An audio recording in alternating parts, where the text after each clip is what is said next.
Welcome, everybody, to episode number 4 of the Scholastic Sitdown. I'm Dylan Ward. That's Luke Jorden. We're both sitting down and ready to talk about the Scholastic Hockey League. Luke, how you doing, man? I'm doing all right. It's not such a bad Monday when we're talking about hockey, so I can bear with a Monday. Yeah, it definitely is giving me something to look forward to every Monday. Of course, we film this on Monday, then the episodes come out Tuesday. Got a Exactly pretty right. standard episode today. We'll talk about the games last week, and there were some fun ones. Let's just put it that way. We'll talk with Sam Schwartz of the SHL, who runs the website and in charge of a lot of different media operations of the league. He's been with the league for a long time, so we're excited to chat with him today. And then what a lot of you probably went and clicked on this podcast for, we're going to be talking about the game of the week schedule, which will be exclusive here on this podcast for those first 3 days. The day this comes out, Tuesday, Wednesday, Thursday, before it goes public on all platforms on Friday. So that'll be fun. If you're watching this, you'll have early exclusive access to that. We've got a couple of mailbag questions from last week. Really appreciate that, and make sure you keep them coming, and then we'll get to our question of the week and trivia. So, pretty standard episode. Let's talk last week. A handful of games. Uh, well, actually, the first game that we previewed last week got canceled. I think that was Yep. a Stevenson Lake Forest, Yes. and that game got canceled. And when I say canceled, I really mean postponed because the SHL does make up all cancellations. So really, there was no action in the SHL until the weekend. There were two games on Friday, one on Saturday, and three on Monday. So let's dive right in, starting with the Friday slate. Talked to Giovanni Senna about the New Trier Green versus Fenwick rematch. New Trier won a few weeks ago, or I guess last week, 4-0. They come in and pick up right where they left off with a 5-0 win away at Fenwick. And then the other game on Friday night was Glenbrook South and York. GBS scored a goal each period and won by a final score of 3-1. So, Luke, what stands out for you from those two games? Yeah, I mean, going back to that Fenwick game, I they had a good hold in that first period, and then from there, between the second and third, that's 5 goals and 19 game minutes from New Trier. Impressive stuff from them, out shooting Fenwick 36-10. So just a pretty classic Trevian's performance. Great on their part. And GBS, we didn't know what to expect. Their first SHL game, they really haven't played a lot of hockey up to this point, especially compared to York. And they came out and handled it well. They start 1-0, and York just really struggling on the power play right now. That is always subject to change, but just a early rough road so far. They're 5.6% on their power play tries, but we know Yeah, York will always find a way to turn things around. yeah, that's not going to cut it if that number stays there for the rest of the season. But we are only in October, and there's still a lot of season left. But Glenbrook South getting that win, that put York at 0-5, really 0-3-2.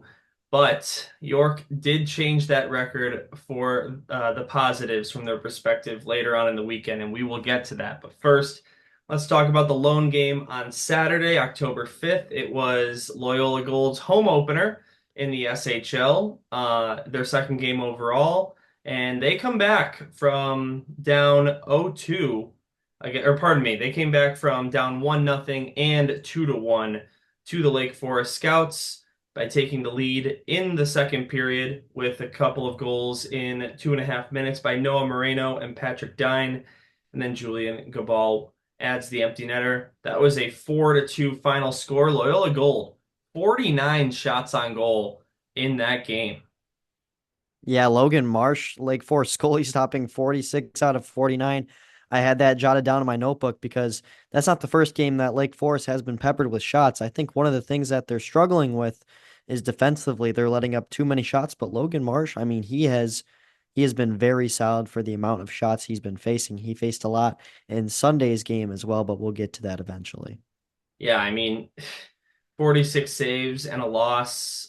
That It's stings. Yeah, that stings, that's for Stings. sure. It makes me think of that. five OT game a few years ago in the NHL playoffs between the Blue Jackets and Lightning. Oh yeah. Wasn't it what, Or 89 Zinkler? saves? Yeah, I think it was Merzlikins, yeah, in that. yeah.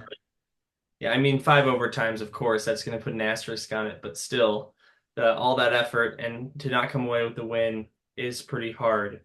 Uh, and then we get to the Sunday slate. It was the first day of SHL regular season play with three games happening, and we'll start with the Fenwick Friars taking care of Stevenson by a final score of 5-2.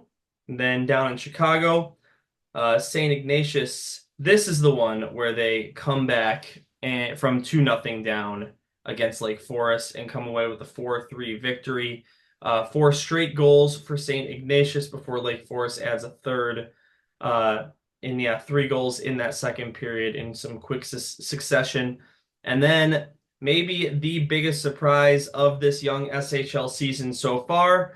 Go figure, Luke, you have a 6-0 team at home matching up against a 0-5 team. You want to take a guess who won that one? The York Dukes with their first win of the season, giving New Trier Green their first loss, winning 3-2 in regulation. York came into the third period tied. New Trier scored early in the period, and then two goals separated by 1 minute and 1 second by Luke Camposano and Matthew Lezak on the power play to get that one goal victory for York. And talk about a team that made the United Center last year, a tough start for them. Well, they come in and this is a state championship rematch. It's their second meeting of the season, but what a huge win for York, especially to score three goals on 17 shots, good shooting percentage. And, sometimes you're going to have less shots than your opponent and still win the game. That's exactly what happened. Yeah, not only that, they do that against the number one team in the state who's been number one ever since the start of the season, preseason. I thought I would make this because let's be real, a lot of us watch college football. How about this? Look at it this way. Let me just move for a second. You got York on the top because they are Vanderbilt. New Trier was Alabama moving up to that number one spot, even though they had it for a majority of the time. But just York being able to just pull that out of the, bag of tricks in the midst of the season, it was incredible to see because you're going into that game in most cases as a team like that saying there's no way. I mean, we're going to give it our best, but it's all mental. And York comes out into that game. They knew they still had a shot, although they've already lost to New Trier this season. They haven't beaten New Trier since 2021. They go out, get the upset. Coach Matt Boeing said it's easily the biggest win of the season, and the boys are absolutely fired up. And that can be a snowball effect into the rest of the season. This is a Dukes team that you thought, no way they're making it back to United Center. They're blah, blah, blah. They're 0-3-2. And then they go out and have a game like this. That just goes to show you the parity of the SHL. Even the big Goliaths can be taken down by David sometimes. And credit to York on their part for sure. Yeah, and you said it there. First win for the Dukes against New Trier Green since 2021. And these two teams very familiar with each other here in the early season, already playing twice in SHL play, and they matched up in the semifinals of that preseason invitational as well. New Trier won that game by a score of 3-2. But in SHL league play, the season series is tied 1-1. In that third game, I'm gonna have my popcorn ready. Really fun week in the SHL.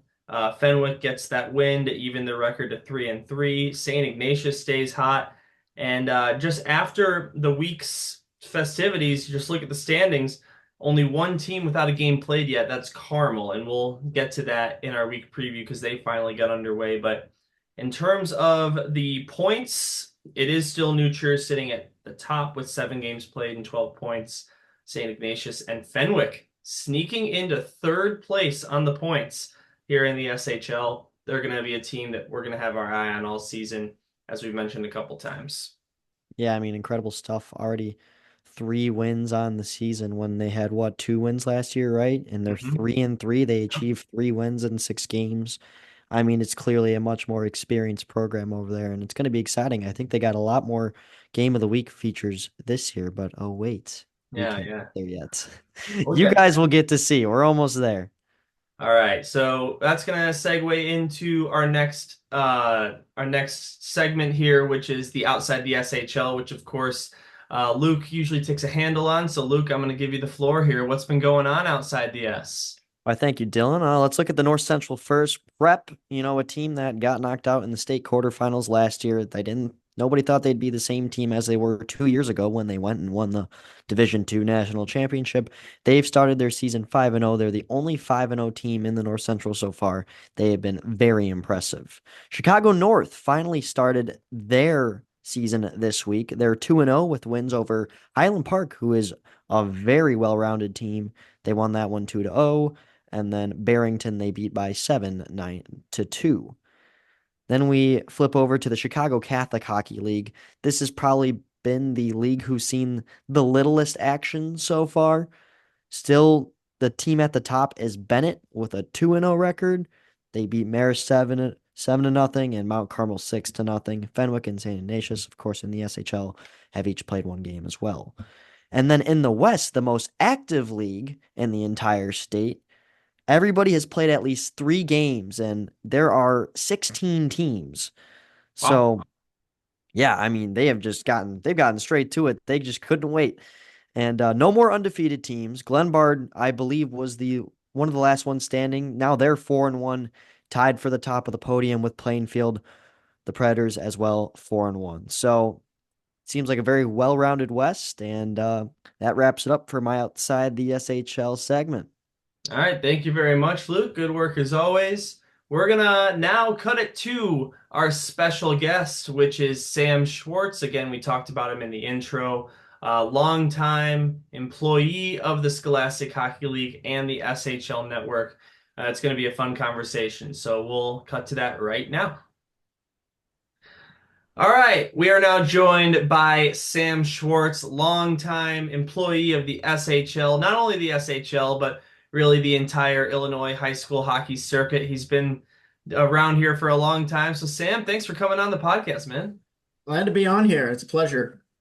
So, just wanted to start by asking you, I think a good place to start would be kind of what got you into your role in the SHL? What's the full story behind it?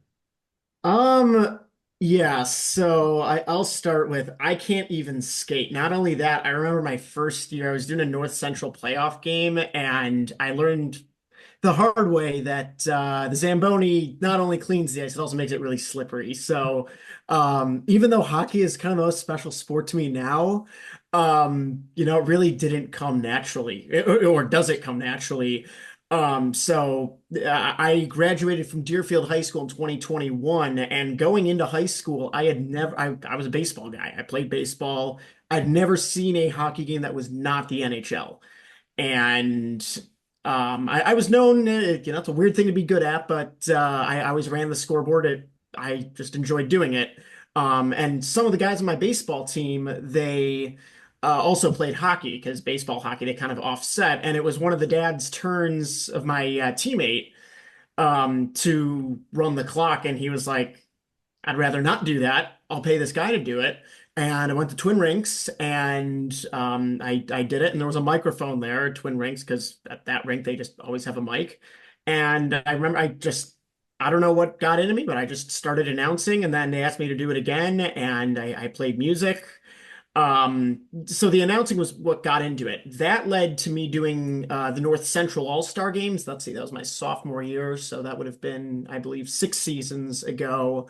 That led to me doing the championships. And then what ended up happening, I remember this very vividly because it was an interaction I had with Evan Polikitis. It was during the Loyola tournament. One of the Loyola moms, after an exhibition versus Deerfield, was like, "Hey, can you do that for us? We have this tournament." So I ended up announcing the Loyola tournament, and then I forget how, but it ended up with me doing all sorts of other games in that tournament. And anyone who's been to a game I announce knows that I have this running gag I do for fun where I just guess the attendance, and it's completely made up. Ladies and gentlemen, today's unofficial estimated attendance is 117. That's complete Classic. Yeah, it's a classic, but it's completely made up. Sometimes look at a five-digit number, as if it was the United Center. Obviously, it's wrong. And after one of these games, and this is one of those tournament days where it's like, my ninth game in 48 hours, and the coach comes up to me after, and he starts berating me. He's like, "Don't ever do that again." Also, by the way, my name's Evan Polikitis. I'm the president of the Scholastic Hockey League. We would love for you to do some stuff. Um, so I walked away like, what just happened? Um, and then after COVID, when things started resuming, I also I do a lot. I had, for other reasons, fallen into running the website and stats for North Central. And as Scholastic started, I guess I forget who was doing it before me. I guess my name got around. They needed a new guy to do stats in the website, and that's kind of how I picked it up. And then, whenever I'm in town, I'll announce games, but I'm always keeping the stats. I mean, Game Sheet makes it really easy. I don't think I have the time anymore to put every single score sheet in. So that's kind of my story with how I am where I am with high school hockey in Illinois. Yeah, so for those of you that don't know, basically so what Sam does is different than what we do. We do the kind of more play-by-play broadcasting online. This is the booming voice that you hear inside rinks. I've gotten to play in a tournament game where I've gotten to hear his voice, and it's just so natural. How did you get that voice to become what it has became? Was it just natural? Did it take some training? Like, walk us through it. It was not natural. I think the first game I ever did, I mean, I was doing baseball games before for my friends when there was a sound system. I got my first sound system when I was 14 because it was portable. Still have it. But no, I literally go, now batting, Sam Schwartz. D211 goals scored by Luke Jorden. You did And say that. everyone hates the sound of their own voice, I feel like. And someone asked me, is like, "Oh, you sound like Gene Honda," and I did, which is funny because I just don't. But I wish I was half as good as he was. But um, I like tried to do an impression, and they were like, "Actually, that was a lot better." And I don't know. I just kind of like speak from the bottom here. Lembrook South penalty number 16, Dylan Ward, That's and yeah, that's it's almost how I am on the broadcast too. It's kind of you almost find a little bit of a different voice sometimes for some Yeah, guys. it's kind of like projecting. Like, I always tell people, like, if you should almost be like, there should be a little like spit coming out of your mouth because that means you don't want to be projecting like this. Like, I'm kind of slurring my words. It, not that I need to go full announcer voice here, but I am enunciating my words here, and that also goes. I was listening to one of the other podcasts from previous week, and you're like, "Oh yeah, pronunciation has to be accurate." I think it was for Sena of Fenwick. They were talking about one of his teammates, and that's a big deal to us because we don't say that many words. In fact, with hockey, I would argue that PA announcing, at least for me, a big fun thing of it, which you don't get at the higher levels because it's actually someone else's job, is also getting to do the music. And Dylan, I know I've talked with you a ton about all the specifics. I know last year I had you do some games for the Glacier Invitational Series, Mhm. and you were like, "I understand why it's so fun now. You get to control the energy, and it's also fun when you get to say goal scored by Dylan Ward, and everyone kind of goes nuts." Or this was a little one from last year. It was during that late night Thursday night or Wednesday, whatever day, the Nutria Loyola game.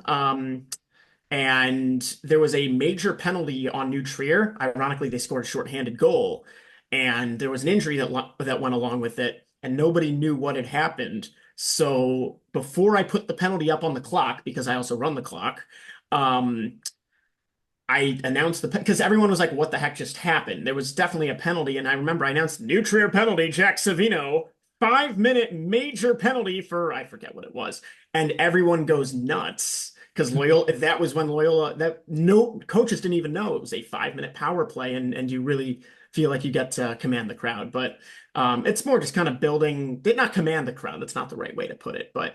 It is fun when you because I certainly build off of their energy and I'd like to think that sometimes their energy can be enhanced by mine. And there's a difference between a Nutria Loyola game at 7 o'clock on a Friday night and a 9 a.m. tournament game between a JV team and another JV team Oh, I for. thought you were gonna come after the Chiefs for a second. Yeah, this is I don't even know what year this will be for the Stevenson tournaments. No, those are always good, and the way I view it is, it sounds dumb, but the game you're doing is the most important game. It just does the most important shift is the next one. The most important announcement for me is that one. Now it gets a little more tricky when you're running the clock because if the puck goes out, I have to hear the whistle, I have to hit the button. And not all the things have switches. I could go down a rabbit hole with that. At the end of the day, the PA announcing's the least of the concerns. You got to get the score right and the clock right, which Dylan, I know I've talked to you about this too. Scoring corrections within the SHL. Mhm. And people have different views on them. Coaches say, no, the referee said it, it's official. My view of it is if the NHL is doing if they're changing stuff after the fact, um, so should we. I don't care if it's a kid sending it to me. If they have video and they screwed something up, then that's something that needs to be changed. That's not their fault, and we should change it. And I've always said, when all these games in high school hockey, they don't have announcers, so nobody knows who scored the goal in real time. Oh, so many times have I announced a goal and then either at a whistle, because a lot of the times the bench, beside what Heartland and fifth, third, and maybe I'm missing a few. You're on the same side as the benches. The coach can literally, or an assistant coach can lean over and say, "Hey, give the goal to so and so," and we're accurate. Because I know that is sometimes a hot topic. I've been getting emails about that always. That never stops. Yeah, like no one's gonna notice a correction unless they're looking at the website. But if you're there announcing it, then they know exactly what went wrong. And I want to say too that since what you do is in rink, like Luke and I, when we're broadcasting a game, sometimes we have an audience in the, hundreds or whatever, but they're not in front of us and we can't see kind of how they react. The closest thing we have is like a live chat or something. So it is definitely fun when you're doing the music in PA because you can actually see everyone react to exactly what you're doing. Yeah, and I have a lot of fun with the music too. I have no problem trolling people. Yeah. It's fun, and I've always joked because I've actually had the privilege of announcing a Syracuse Crunch AHL game. So technically I can say I'm professional. Um, and here I can kind of call my own shots. There's no producer in my ear. Obviously, I have to be responsible with it. But if I have an idea, there's no corporate ladder to run it up, which Right. it's that way for a reason.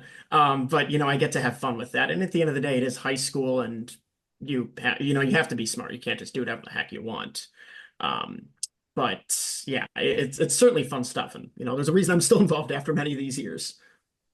Yeah, and that's funny that you bring that up because that teased me up for this. I was working with you on Friday at the Deerfield Yeah. football game, working stats, and Glenbrook South is playing Deerfield. They have a very long third down, and Sam goes, "Luke, give me somewhere in Glenview." So of course, by default, I say Glenview Ice Center, and he just goes, no hesitation, onto the mic.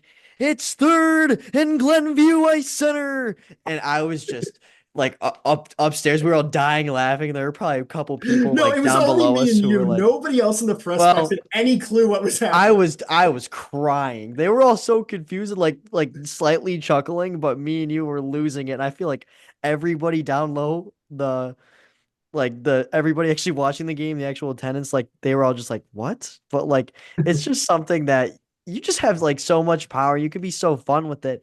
And what some people do is they're not as fun with their job as you are. And I think that's what makes you special is you have that ability to say third in Glenview Ice Center at a Deerfield football game. Yeah. It's Well, hilarious. I will. I mean, there's certainly discretion. I would never, ever, ever do that at a college game, Yes, yes, because there are absolutely. rules. But I do, and the Deerfield athletic director, he's amazing, and I give him a ton of praise. And he's like, just have fun with it, because ultimately, I'm working for them. If they told me to, I don't know, count down the play clock out loud, 10, 9, 8, set, which you would never do in a football game. No matter how much I would tell them, I don't think that's the way, but if they pushed, I'm ultimately working for them. I remember the very first college NCAA sporting event IPA announced was a volleyball game. And I had just kind of taken what I had kind of taught myself from doing games at Deerfield, and I announced the serving order in order. Well, I learned that you're actually not allowed to do that because apparently they like teams can still change their lineup in the same way that the home team gets the last line change. And apparently like the athletics department got fined and like they were gracious enough to give me another chance, but it was a whole nother world of rules that as like I really need to watch my butt here now. But yeah, when you're in high school, you have fun, and I do believe that high school sports are the purest form of athletics, and beyond wins and losses, it's about promoting the game, and what's a game if not fun? Exactly. Speaking of promoting the game, this is kind of a good segue. I want to touch base or hone in on the SHL website. And if you ever go on the stats tab to see, maybe a team's power play stats, their record when a certain situation has happened, maybe their goal differential based on an individual period, maybe their average shots on goal. What a lot of people don't realize is the service that the SHL uses for their schedules and final scores and all that is called Game Sheet. And it is missing a lot of different stat categories, including power play percentage. So when you ever go to the stats tab on any of the leagues and you see all those big tables, that is literally Sam manually entering the game results and then his Excel functions shooting out the stats. So, for example, I've got it right here in front of me. I can see right here that Loyola Gold has a 25% power play percentage. That's not just the computer shooting that out. That's Sam going in after the game and typing that information in. So I definitely want to give you huge props for that. Appreciate that. And yes, it was like that last year. I've actually started it's what happens when you get a guy who's ultimately 21 and, still in school. So I've actually been able to automate a lot of that process. And I've told Game Sheet, I'm like, if I can do this myself, like you guys could totally automate it. And Game Sheet's great. And they're always working to make things better. Even if the things they're adding aren't what I'm asking for, it's because, they deal with so many other leagues that frankly, a couple high school leagues in Illinois is not. If they're asking for one thing and a bunch of other people are asking for other things, I know they're going to get to it. They're great to work with. They always make sure I have what I need. And also it's because not to call certain people out here, but not all the scorekeepers are the smartest. But I do think they do a pretty good job of making it understandable so that any parent who is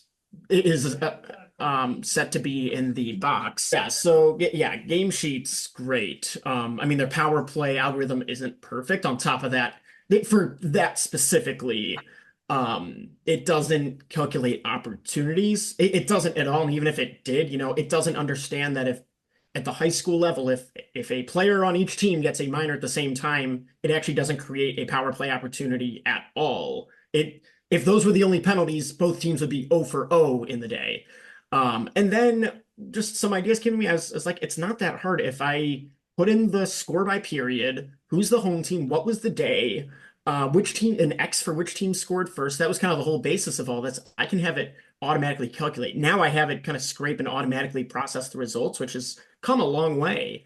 But because I joked when I'm at school, if a game happens on Friday night, you shouldn't have to wait for me to wake up Saturday morning to update things. It should just be automatic. If everything else is automatic, I think my biggest gripe with Game Sheet, which again is amazing, and I'm not just saying that because it's obligatory, and you actually alluded to this in a previous podcast episode, is I think it was Luke, you were like, oh, man, I'm looking at the Game Sheet standings, not the correct standings. Yep. And the reason, if you're not aware, if you're watching this, the reason that's significant is because Game Sheet standing shows their three numbers aren't, it's not like an NHL record.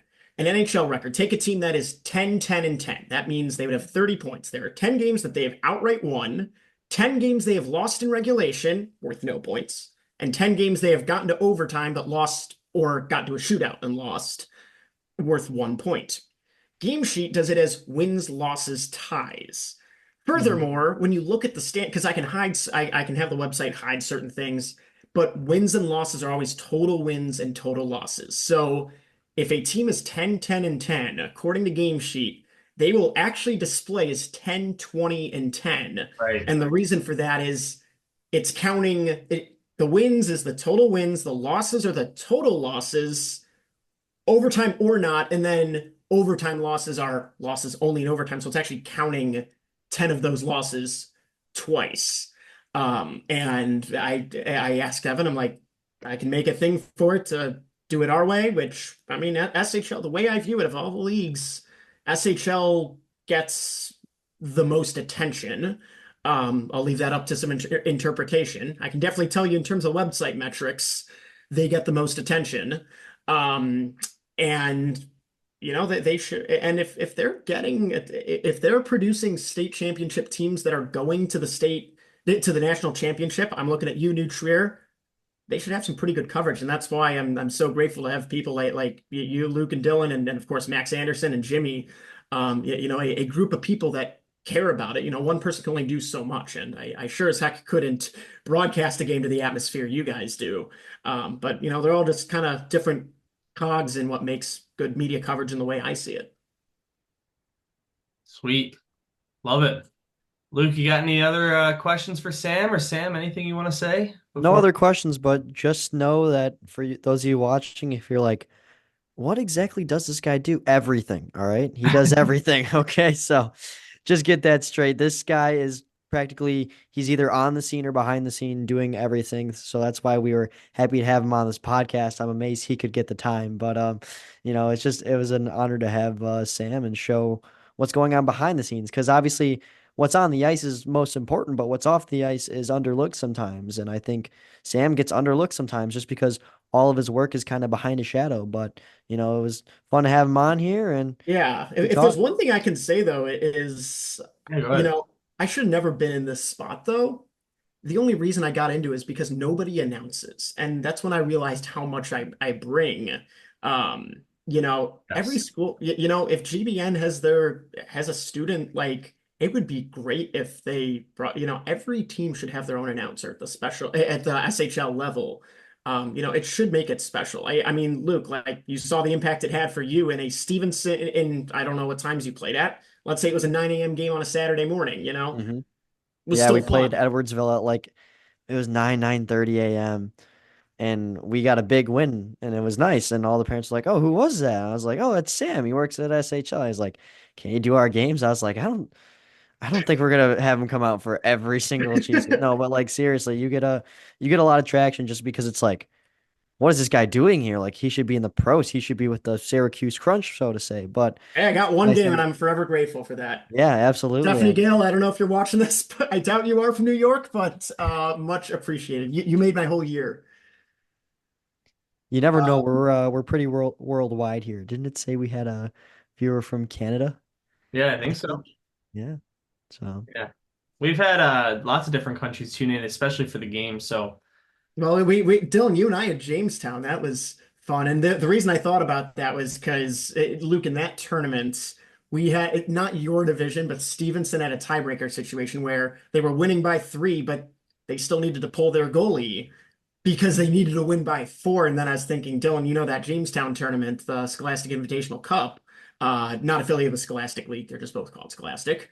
And there was like a tiebreaker system that like you got points per period.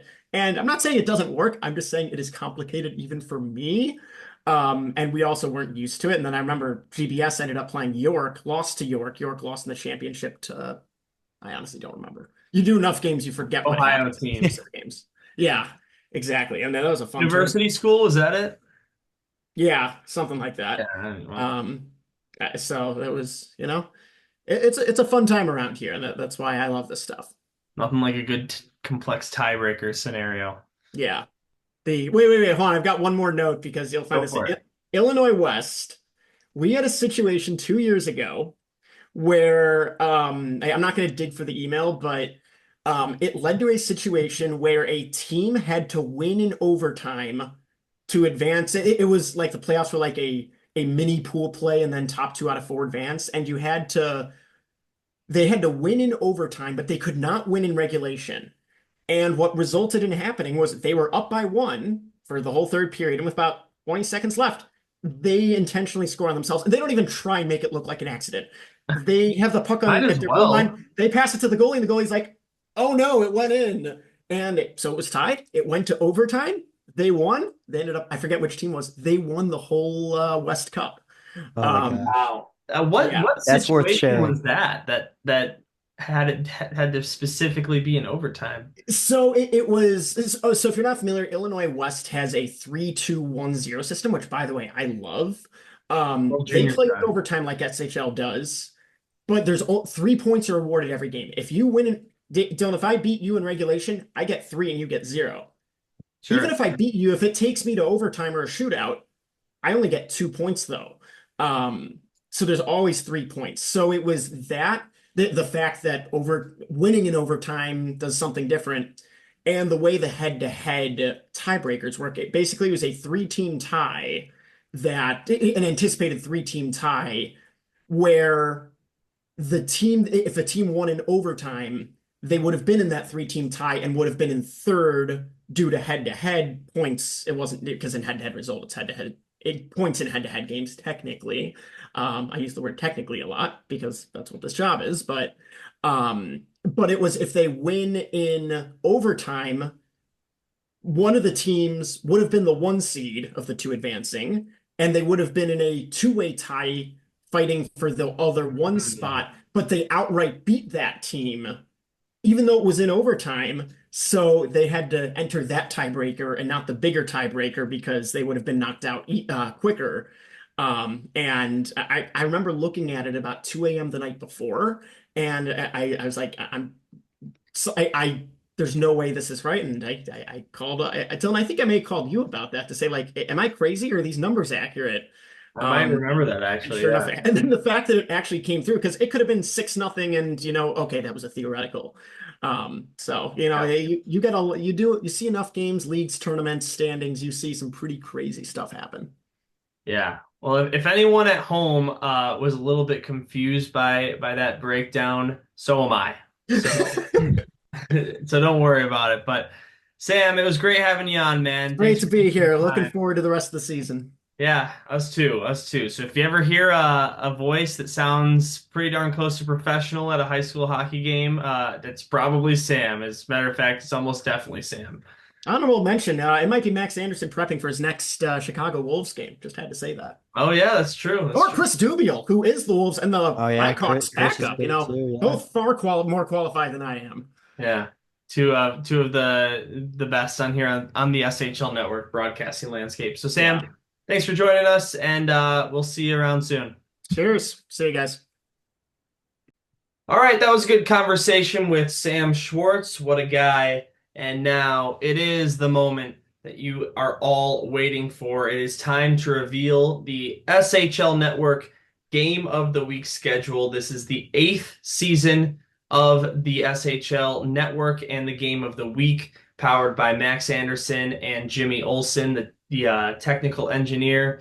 And it's always such a great production. I know I could speak for you too, Luke, that I feel very honored to be part of this network. And it seriously is, you know, production that mirrors like the minor leagues just for high school hockey. Jimmy Olsen does such a great job with it.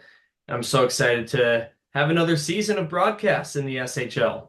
Yeah, and Dylan, I feel like we don't shine the light enough on Jimmy. I mean, if you saw what this guy did day in, day out, creating graphics, creating all this stuff, he made his own PC that we use for Yep. the SHL. Max explained that in episode 1. I mean, what he does is incredible, and just how he does it, how he's able to do it. I love production. I could never do what he does. I'm gonna stick with my vocals as a job. Yeah, very impressive stuff from Jimmy. And the SHL Network broadcast schedule does start on October 21st, but it is not a Game of the Week broadcast. It is the kickoff show at the Barn Hockey Bar in Chicago. So the network and the Barn are both very excited to bring that back for the second year. If you didn't make it out last year, didn't tune in, it was a lot of fun. We had a live show. We brought some guests up to do the show. Max Anderson and Wes Anderson, not related by the way, were the two co-hosts at the barn, and we've got a lot of fun stuff coming up for that. Uh, and yeah, if you didn't make it out last year, it was a lot of fun. Great turnout, lots of SHL players and families and fans.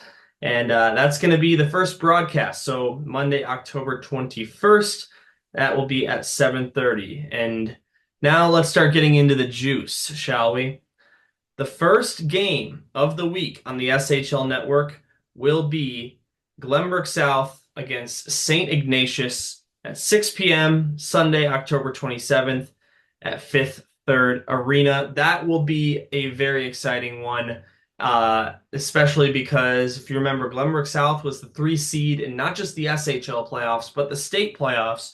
Iggy was the 6 seed in both of those playoffs as well. And in both quarterfinals, St. Ignatius pulled the upset and knocked out Glenbrook South, who was one of the favorites to win both of those tournaments. So this will be a really exciting matchup. Of course, GBS will be trying to get some revenge on Ignatius. Yeah, I mean, absolutely. Not only that, but you're looking at a state-of-the-art facility in Fifth Third Arena. I mean, down there in Chicago, I've called a couple of games outside of high school hockey. It's just such a nice place to be at. It feels so brand new, and you'll be able to feel it through the TV screen when we're broadcasting the game. It's just obviously, the Blackhawks are going to knock it out the park when it's their practice facility, and I'm excited to see that all unfold because, like you said, good matchup as well. St. Ignatius, honestly, looking better than they did last year, so it's going to be. I'm almost wondering if GBS could be the underdog, and wonder if the roles will reverse, but we'll see. Yeah, we will see. That game a few weeks away. Next one on the SHL network will be Friday, November 1st at Paul Hruby Ice Arena, where Carmel Catholic will come in and take on Fenwick. And we did broadcast that fixture last season early on at Paul Hruby, and Carmel ended up winning in a shootout after Fenwick tied the game late, and at the time they were still searching for their first win. So that'll be a pretty good game. Not much to say about Carmel just because they haven't started their season yet. Um, but yeah, that'll be a good one.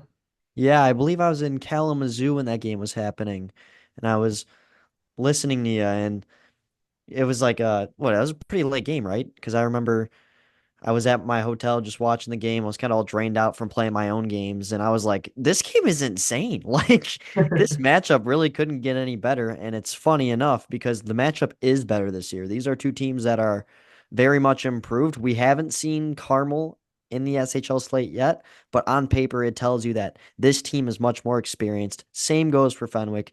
Those are two, dark horses for the SHL for sure, and it's going to be exciting to see them clash with each other.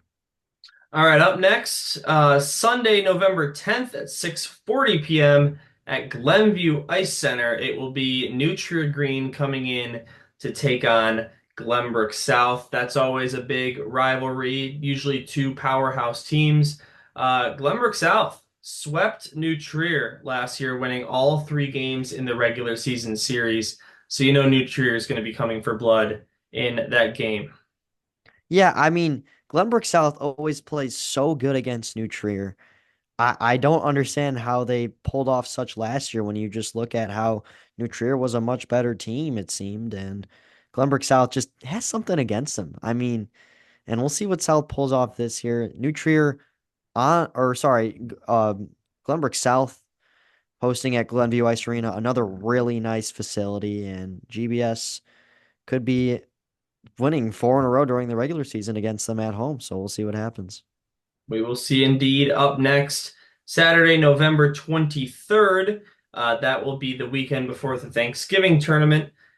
We've got Fenwick again taking on St. Ignatius at 7:40 p.m. at Fifth Third Arena. And what's going to be very fun about this game is if you followed the CCHL and SHL last year, since Iggy and Fenwick play in both leagues, what they do is they just count the game for both leagues when they play against each other. So this is not only going to be an SHL game, but it's going to be a CCHL game at the same time. So that'll be a lot of fun. Yeah, no, this is a great CCHL rivalry that has made its way to the SHL. And I just love the double or nothing, type thing where it's You either win 2 games hypothetically, or you lose two in the span of 51 minutes of hockey. So I mean, it's very interesting to watch these matchups, and I'm sure they're going to give us something worth bringing some popcorn for. And I was just hoping that one of those matchups went to overtime last season just so I could see what they would do. Because SHL, of course, has the 3-on-3 overtime. CCHL has the 4-on-4. So no indication as to what they might do if that goes to overtime. But of course, Ignatius was a much better team than Fenwick last year. This year might be a little bit closer than people think. Absolutely. Up next, this one's not going to surprise anyone. This has been an SHL game of the week for I believe, just about every season that Max and Jimmy have been doing this. Wednesday night, Thanksgiving Eve on November 27th, 6 o'clock p.m. at Centennial Ice Rink. It'll be the Spartans and the Titans, Glenbrook South and Glenbrook North. Maybe the biggest rivalry in the SHL. They compete with New Trier and Loyola, but that's always a packed environment, over 1,000 people at the game.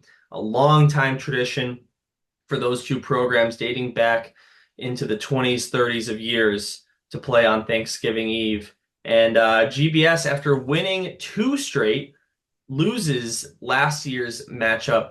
They had a 4-1 lead. The Titans did in the third period, and the Spartans came back and ultimately won in a shootout.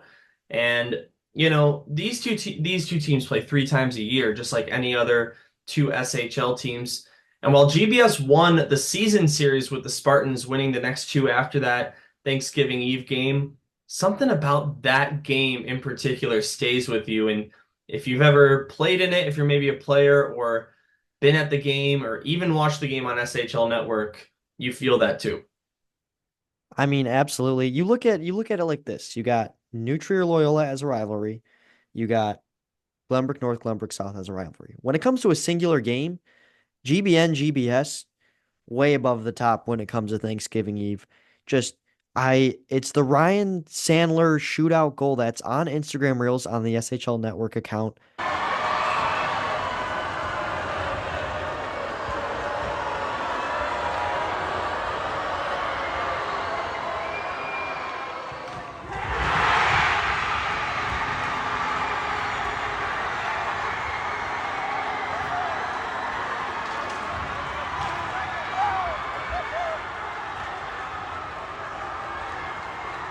You guys need to go and watch that back. I mean, as he is skating down the ice, you're looking at a fairly steep bleacher setup, and there are just people everywhere. It's like college students are back from fall break.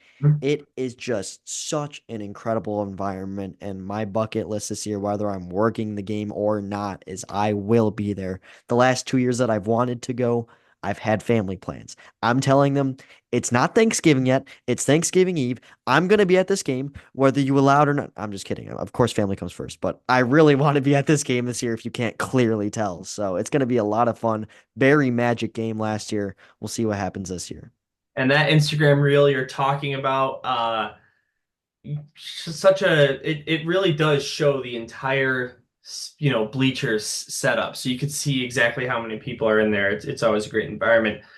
Speaking of Thanksgiving, on Sunday, December 1st, we don't know the two teams that will be playing in it, but the SHL Network has extended its agreement with Loyola Hockey to broadcast the championship of the O'Grady Cup Loyola Thanksgiving Tournament. That one will also be at Centennial Ice Rink. And last year, we saw both Loyola Gold and New Trier Green upset in the semifinals, giving us a St. Ignatius versus St. Viator championship, where Ignatius won the O'Grady Cup for the first time in their program history. So, I mean, Thanksgiving tournaments, if you've been in hockey for a while, is always a thing, especially at the high school level. And the O'Grady Cup, of course, the premier tournament, so to speak. And so that'll be two great teams no matter what. Yeah, absolutely. And like you said last year, we just don't know what to expect. You got Ignatius and Viator. Ignatius, I mean, as much as they were a solid team, I don't think anybody really expected them there. It's always, oh, I'm expecting New Trier Loyola. It wasn't only different last year. I think it'll be different this year too. That Thanksgiving tournament is probably where we see the most parity when it comes to looking at it statistically. All right, moving along. Saturday, December 7th, Twin Rinks Ice Arena up in Buffalo Grove, 7:30 p.m. start for this one. We've got another big rivalry matchup. St. Viator comes in to take on the Stevenson Patriots. And this rivalry, maybe last year, was a little bit watered down by St. Viator just being, a much better team with a better record than Stevenson. But again, we're early in the season and anything can happen. I'm sure that'll be a good atmosphere. Yeah, no doubt about it. It's really one of the underrated rivalries in the SHL. I mean, you're talking about Twin Rinks. It's a pretty compact rink. You're going to have a lot of people in there. It should be pretty exciting. And yeah, as I mentioned, it's a rivalry that people need to put more spotlight on for sure. All right, up next, Sunday, December 15th, in the second to last broadcast before winter break at 4:10 p.m. Classic ice slot for Loyola Gold as they make what will be their first appearance on the network of the season, but not the last, as they host St. Ignatius. Another good rivalry matchup that'll be down the stretch as well in that mid-December range where it starts getting really busy before the holiday break. I'm sure that'll be another good one. Yeah, Loyola, you talked about how they are just finally going to get their first start in the SHL game of the week, talking December 15th. But yeah, Dylan, I mean, the point of the SHL game of the week is to find these great matchups. Loyola Golden Iggy, these are two teams that are going to be near the top once again this year. And I just really it really could be something. It's one of those things where you get these two teams that just battle every time, and you wonder if eventually some sort of like true rivalry brews out of it. And that's kind of what I see out of St. Ignatius, who is a team that will probably be in the SHL for a long time, taking on the veteran Loyola at Heartland Ice Arena. Should be a fun one. All right, up next, last broadcast before we break for the holidays. That'll be Wednesday, December 18th at 7:20 p.m. Northbrook Sports Center. One of my favorite rinks to broadcast a game. Glenbrook North will be at home taking on the York Dukes. So a couple of teams that wear green and yeah, not much else to say about it so far. We had York, beating New Trier Green to get their first win of the season just this last week. So, Yeah, I mean, especially as of late, at least York with that big win against New Trier. I mean, GBN York, Northbrook Sports Center, like you said, very underrated rink. I think it's one of the most slept on in the league. It'll be fun to broadcast from there, and we'll see what unfolds. all right. And then after the calendar switches to 2025, we've got back-to-back broadcasts, and these ones are going to be very fun. On Thursday, January 2nd, at 1 p.m. over at Allstate Arena. We've got the third edition of the Scholastic Hockey League versus the Chicago Catholic Hockey League All-Star Game. And that game has been a big success over the recent years. SHL currently 2-0 in that series as the first All-Star game was played 2 seasons ago. But I'm going to be excited for these two teams to have a chance to lock horns again. And remember, the Fenwick and St. Ignatius both play on the CCHL side of things. So if you remember, St. Ignatius, three of their players scored goals, or they had goals from three of their players in that game. Yeah, and what was the score? 7-4 last year, I think it right? was 7-4. Yeah, I think it was 7-4. 3-3 going into the third. Yeah, and I think, like you said, it's going to be a lot more balanced. You bring back Ignatius and Fenwick, who have more experience, individual players who are going to be studs this year, playing on the CCHL side. That's a huge boost. Not only that, there are a couple of great individual talents in the CCHL. I mean, for example, Hudson Scheel from Bennett Academy really stuck out to me last year, and he's already off to a good start in the CCHL this year, 2 goals in 2 games. There's a couple individual guys that the SHL guys will be like, wow, I mean, this guy, I had no idea he was like that, and I think the CCHL is going to have a couple examples of that and make it really entertaining. All right, next up on our list is the day after that All-Star game. It's going to be another All-Star game. So this is new this year, Friday, January 3rd, 8 o'clock p.m. at Northbrook Sports Center.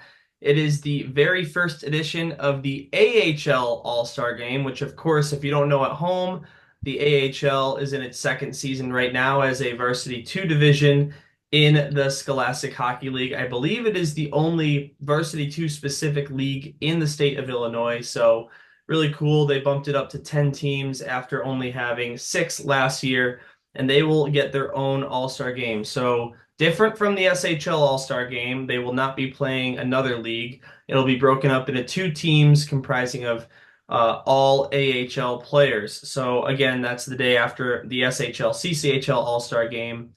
So it will be on January 3rd. So that's going to be a really fun opportunity for the league to show off some of its best in the varsity too.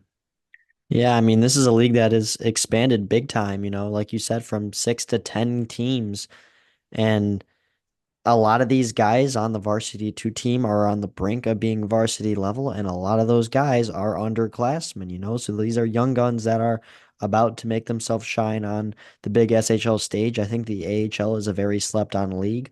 A lot of these varsity two teams go out and hand it to some of the varsity one high school teams, and I think they're very underrated, and it'll be exciting to see. It's almost like kind of compared to the SHL game, almost like a prospects game in a way to show off, the young talent or just the talent that hasn't made to the SHL yet. But either way, I mean, even if you're in the AHL, you're still an impressively good hockey player, and we'll get to see the best of the best on that night.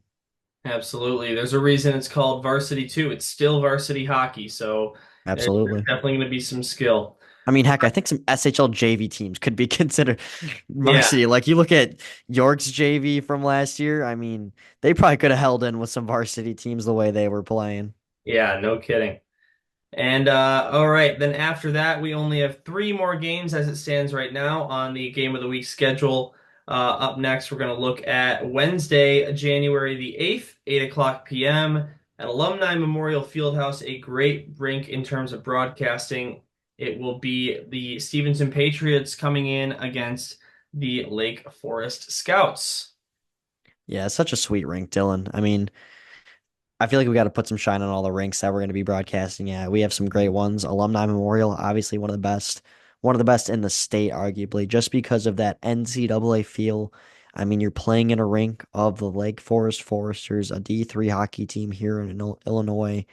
And from the, pretty spacious locker rooms as a player playing there myself to just kind of the feel of like, hey, we're playing in a pretty cool barn. I think it's very slept on, and they'll play against Stevenson, which these are two teams that could lead up for a very good matchup as well. So Yeah, you know what I always say about Alumni Memorial Fieldhouse is it's one of those rinks that feels like an arena as opposed to a rink. yes, no, that's spot on, bullseye. All right, and then up next, Saturday, January the 11th at 7:10 p.m., right back at Northbrook Sports Center, as we've got Loyola Gold taking on Glenbrook North. And Luke, that gives me some flashbacks to a game I worked sideline on. I think it was 2 seasons ago now, where Loyola was up 5-2 with 9 minutes left, and GBN came back, including the game tying goal with 17 seconds, if I'm not mistaken, force the game to overtime, and then ultimately win in a shootout. Massive comeback from GBN. And so we've got this same fixture coming up again on the SHL network. Two top teams who have always been at the top realistically, and Loyola going to be put to the test, on the road at Northbrook. We'll get to see Northbrook Ice Arena again, taking on GBN, and just another one of those great matchups. I feel like a broken record because what they did such a good job of picking the matchups that people know are going to be the best. Every team is featured, but every team is also put with teams that they play best against, just from what we've seen last year and from the early comings of this year. And I think they just did a spot on job with that. Yeah, Luke, you look at last year and the year before in the SHL Game of the Week, it just seems like games on the SHL network were going to overtime and shootout so often. And like you just said, that's no accident. These are all going to be very, good matchups, whatever level these teams are at, as it always is on the SHL network. And finally, if you've been waiting for this one, it's not an SHL Network Game of the Week schedule without these two teams matching up on the network. Thursday, January 23rd, 8:40 p.m. at Centennial Ice Rink. We've got Green and Gold Loyola and New Trier going up against each other. And boy, it's always just such a wild atmosphere. No matter what day of the week, what time the game is. I mean, I remember last year I went and watched New True Green versus Loyola. Luke, it was a Wednesday night at 9:10 p.m. is when the puck dropped at Winnetka Ice Arena, and both sides were pretty much just about standing room only in terms of the student section. So those students, they know to show out for those games, and it's always an electric atmosphere. That's not going to change when we broadcast this game in January. Yeah, no, I mean, absolutely, Dylan. And you're looking at Centennial Ice Rink or place that's going to hold a lot more people. Mhm. It's going to kind of give that north-south Thanksgiving Eve feel. I'm sure it's not going to get to that level, but it'll get darn near the brink. I mean, SHL Game of the Week, and obviously you saved one of the best for last. And I'm wondering if anybody watching this was like, "Where's New Trier Loyola? Where's New Trier Loyola? Like, is it happening? Like, are they not allowed to play each other anymore?" Like, because that's the way I looked at it at first. I was like scrolling down. I was like, okay, all right, yeah. Where's New Trier Loyola? And saw it at the end, and I think there's nothing more fitting than putting that rivalry at the end because it doesn't matter what month, what day, what time. I mean, you could be like Liberty University in hockey, Liberty University hockey, whose ACHA team plays at midnight, and there would still be a ton of people there on a Monday, Sunday. Doesn't matter. So very excited, Dylan.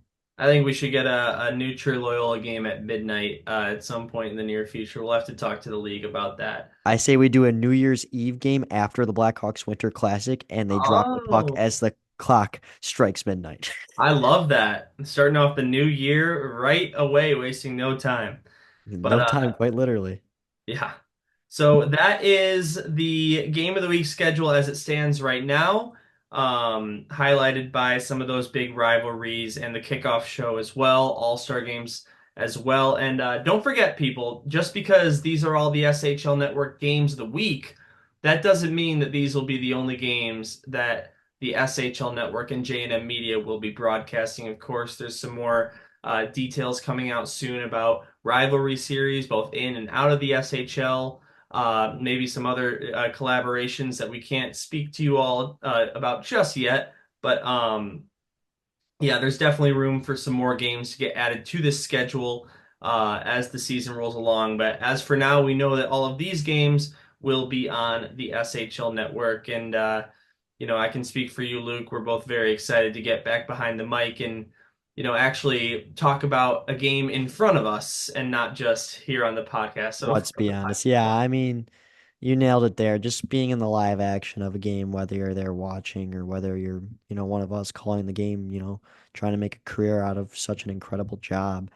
I just think it's so much fun to watch something live. I feel like my mom, she's like, "Oh, why can't you just watch this game on recording?" No, it's not the same. Whether you're watching on TV or watching in person, there is no feeling like live sports, and I'm so excited to finally broadcast those again. So let's get straight to it. And by the way, rivalry series, I think we're going to talk about on next week's podcast what games we think should be in the rivalry series. And that will, as we mentioned, include out of league teams. So I have yes. some fun ones on tap I want to talk about. So it'll be a fun episode next week for sure. All right, well, there you have it. Game of the week schedule. If you are watching this before Friday, you have just gotten exclusive access and you're in one of the group of the first to know the game of the week. So thanks so much for navigating to this podcast to do just that. All right, it's time for the next segment, which is our mailbag. And this is our first segment of having mailbag questions. And we only got two this week. And again, just feel free to send them in the comments, send them to our email, send them to the SHL Instagram, whatever you got to do. We're happy to answer as many as possible. And I think we're trying to get to a point where we have to pick and choose which ones we have to answer because we're getting so many. But Yeah, I And kind of want to be like ESPN Chicago radio in that aspect where we're picking callers basically, but just not on live action. But yeah, seriously, I mean, two's a start. Two's better than one, and one's better than zero. But hopefully, we're eager to see some numbers fly up. So, Dylan, take it away. all right, so our first of two comes from Max Anderson. The So great, the yeah, great. he had something to say to us. His question is, what is your favorite under the radar SHL network broadcast you've been part of that isn't an obvious one, such as North South or a state championship or Loyola New Trier, a game that turned out way different or more exciting than was expected. So I thought that that was a pretty good question. Luke, do you have an answer ready? Do you have one? Yeah, there's a Go couple. ahead. I need a little more thinking time. All right. Well, I would have to say, and there's, I mean, I enjoy every broadcast I do, but based on that question, one that sticks out to me was, I think it was either 2 seasons ago or it might have been 3 seasons ago. Actually, it was because it was York versus OPRF, and I remember I was Oh, supposed wow. to, yeah, yeah. That goes way back. Yeah, so that was in my first year as a SHL Network broadcaster, and I'm blanking on who was supposed to do color with me, but whoever it was, they had to cancel like 2 hours before the game. So so I came in there and I did the game solo. So it was literally only me and Jimmy representing the SHL network. And we got it done. And at that time, OPRF was sort of one of those teams that didn't get a lot of wins over the course of the season. And York was a big top dog at the time. And that game ended up going all the way to a shootout after OPRF tied the game very late in the third period. I think it was in the neighborhood of 2 to 3 minutes left. And just everything about the game itself, um, and mostly just the fact that I was going solo. I remember I was very nervous and felt uncomfortable not having a partner with me. It was the first time I'd ever done play-by-play without a color. And now I've obviously done a way more of those, but it was uh it was a fun experience, and I remember thinking to myself that I thought it was a lot easier, not easier, but it just flowed a lot better than I thought it would, and that broadcast has stuck with me, and for a reason. So that would be mine. Yeah, I was originally going to think outside of my own games that are broadcasted, but you bring that up and that made me think, one I can remember best set is technically relevant. It's not the most viewed, but it is one of the rivalry series games from last year. I'm kind of cut in between Wheaton West and Glenbard first off. That is the earlier rivalry series game I did last year. Me and Andrew Rubin on the call. A lot of fun. Glenbard won 3-1. And the coolest part about that is, I mean, I have a video favorited on my phone of just me taking a video of the sea of people. I kid you not. There was a little at the center ice to do pages. There's a little like upper bleacher area that didn't stand a chance at holding everybody for this game. I mean, there were probably, I want to say there were at least 500 students just Wow. up against because they were all up against the long wall of the glass, and there were probably 7, 8 rows. It just looked like a party. Like some of them couldn't see the game. You put my 5'4" tiny self down there, you put me in the eighth row. There's no way I'm able to watch that game, and I'm sure some people must have missed out. But just it gave an incredible atmosphere, and it's up there for me just because I remember that game all too well. I think Ruben got mad at me because I didn't have a fitting suit by then, so I only wore a white shirt and a tie. And he was like, "Where's your suit at?" I was like, "I did my bad." Thankfully now I have three suits. I've decided to up the look a little bit. But and then really quick, my second one that I was thinking of, it wasn't the outcome we wanted, but it was another rivalry series game. It was the last one of the year. It was Prep and BGHW, and that was just really cool for me because I got to call a game of a lot of people that I used to play with, childhood buddies. I used to play a ton with Caleb Bergencotter, Jack Veller on BGHW, a couple of the guys on Prep 2, and just like kind of being there all dressed up, announcing the game for them. We just both felt it was so awesome. And yeah, BGHW kind of got pummeled, but that's a rivalry that I hope we eventually go back to because they are, BGHW's 4-0 this year and Prep's 5-0 this year. And they'll be two great juggernauts in the North Central. But yeah, those are two games that come to mind. I'm sorry I just ranted for 40 minutes. Go ahead, Dylan. No problem. Your bottle popper call is one that sticks with me. Oh yeah, no. So actually, I was in the IHSHL All-Star game, and I walk in, and Zach Dawson, one of my buddies from prep, he goes, because that was his goal, and he's like, "Yeah, no, I watched that video countlessly," and I was like, "Well, I'm glad, because yeah, it's one of my favorite calls too. Just kind of seeing." Because everybody loves when the water bottle just goes Oh flying. yeah, Like no disrespect to the goalie, no disrespect to the water bottle, but just seeing that happen, it's pretty rare. And just like it catches you off guard. And I just thought it was so relevant that I had to yell it out and people praised me for it. So I love that goal a lot. that's awesome. All right, second question of the mailbag segment comes from Brian Lisek. And we've got really enjoying the Scholastic Sit-Down podcasts. Thank you very much. Though Thank I'm you. surprised that the shell wasn't chosen as the new name. That's what Oh, I'm saying. I don't think people understood it well enough. Like I think it was better than Scholastic Sit Down. Like really? I it don't is know. what it is. Scholastic Sit-Down, I really thought was the I deserving. feel like we're both just being too shameful of picking our own name here, Dylan. Yeah. But anyway, let's see here. Here's my question. Across the SHL, and this is a really good question, by the way. Across the SHL, if they could play head to head, how many teams could say that this year's version would beat last year's version? So, say, for example, you take the Nutri Green of this season and match them up against the Nutri Green of last season, sort of video game style. And which how many teams do you think this year's team would beat last year's team?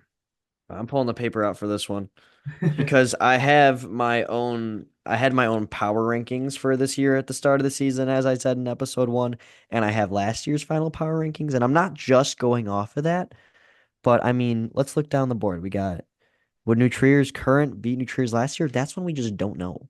Like Yeah, they're quite literally the same dominating team so far. yeah. Would I say that? I mean, would you say that they're better than last year's team? I would say no, just because last year's team won the state tournament in a breeze. But yeah, just going down the line here, I mean, Loyola, I think their team from last year was better than this team so far, but also we haven't seen enough from Loyola. St. Ignatius, or sorry, Glenbrook South we'll look at. I think last year's team, just with the power of Zach Freemuth, who actually, by the way, he's with the Northern Cyclones in the NCDC, the National Collegiate Development League down at the USPHL. I think GBS from last year is better, but then when you start to go down the line, you realize a lot of these lower teams, that's what I'm talking about, how we have more parity. A lot of these lower teams got a lot better. Fenwick got better. Carmel's looking better. Lake Forest, I mean, St. Ignatius, big time. St. Viator looks better. I mean, it's such a great question because I feel like you're looking at probably 5 or 6 teams that could say that. And you're like, oh, Luke, that's so boring. I mean, there's 11 teams in the league. It's hard to say that 8 or 9 would beat, their former selves. But no, that's an incredible question, and thank you for it. I mean, it really makes you think. Yeah, and what I like about that question too is it's not just a down the middle, which teams do you think have improved from last year? It's put in a situation where they're playing each other. Do you think that they'd win against their former selves? That's a really good question. And yeah, I kind of will just mirror what you said for my answer. I think that, there's a lot of teams that would, and I think the SHL in terms of skill, all around skill, just keeps getting better and better every season. So a lot of these teams are definitely improving. All right, so that was our first mailbag segment, and I thought that that was a pretty good one. So keep those questions coming. And speaking Great of questions. engagement and comments, we have got our last two segments, which is our question of the week. And again, this is an open-ended question, and we will pick the best response in the comments section below every week. We have no winner this week again because nobody answered our question. So hopefully at least one person will answer the question. We're gonna get there, guys. We're gonna Yeah. get there. Maybe you're seeing this as a clip on the SHL Instagram right now to try and get you to answer this question. But here it is. Luke came up with it, so Luke, why don't you ask it? Well, I think Dylan was a little stumped, and for some reason, I'm just like my brain goes down so many avenues, and I just thought, what if we asked if you could live in one SHL city, where would it be? And it really makes you think. I mean, I'm not sure if you have yours set in stone, Dylan. Do you want to go ahead? Because I have mine, and I could rant about mine for hours, but we're gonna try to condense it to a minute or so. We'll see, but Yeah. go ahead. Well, I mean, there's so many great towns in the North Shore from the SHL, but I feel like it's gonna kind of be a boring answer, but I'm gonna say St. Ignatius's City, Chicago. Ooh. No, I like that though, because I feel like some people would fray away from that, you know? Yeah, yeah. I mean, I've just I've been, living in this area for a long time, and as I've gotten older, I have more friends that live down in the city and just spend more time down there in general. And it's just the greatest city in the world, Chicago. And whether you live in, Glenview, Palatine, any of these cities in the North Shore, Chicago area, and surrounding areas, you're going to be close to the city. But to be down there and just kind of live down there, that would be my answer.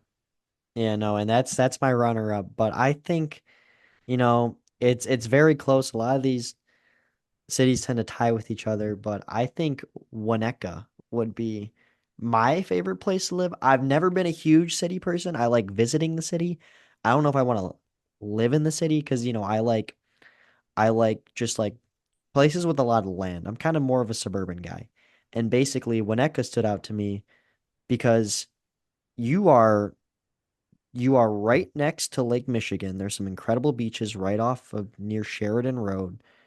I actually go through Winnetka to get to Northwestern. I've worked a couple of Northwestern's athletic events for broadcasting this year and kind of driving through Winnetka. It's like this is just like such a nice place. You're right on the lake. You are probably, I would say, because I do drive by New Trier as I'm going to Northwestern, I would say they're probably like 12 minutes apart. Like you're 12 minutes apart from all of Northwestern's athletic events and their beautiful facilities. And I'm not even advertising Northwestern because I'm not going there. But like they have so many state of the art things.